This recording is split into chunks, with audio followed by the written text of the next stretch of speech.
The tranquility of the Kazakh countryside hides a dispute about who in the future will be allowed to own land. President Nursultan Nazarbayev wants to change the law to allow foreigners to rent agricultural land for 25 years. There's a 10-year limit now. He also wants land which is managed by the state to be sold or leased at auction.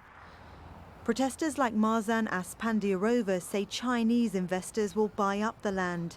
China shares a border with Kazakhstan and has been investing in its energy sector, roads and facilities. It's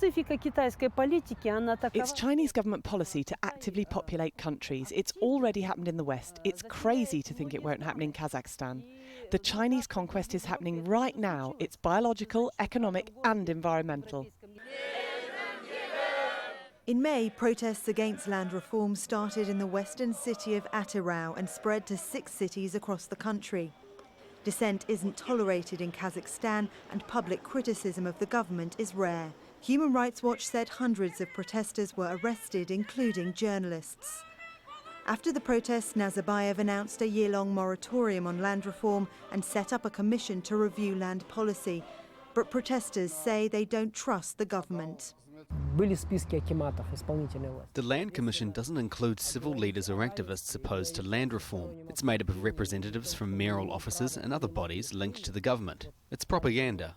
The Kazakh government says state management of agricultural land has been ineffective and says the reforms will attract badly needed investment. Members of the Land Commission also say there's no need for people to worry. The head of the Commission is committed to fairness. He will allow all opinions to be heard. We will not sell the land before we've fully discussed it. Land reform is a major issue in Kazakhstan, but it's not the only reason why people are angry with the government. Falling oil prices have led to job losses and a decline in living standards.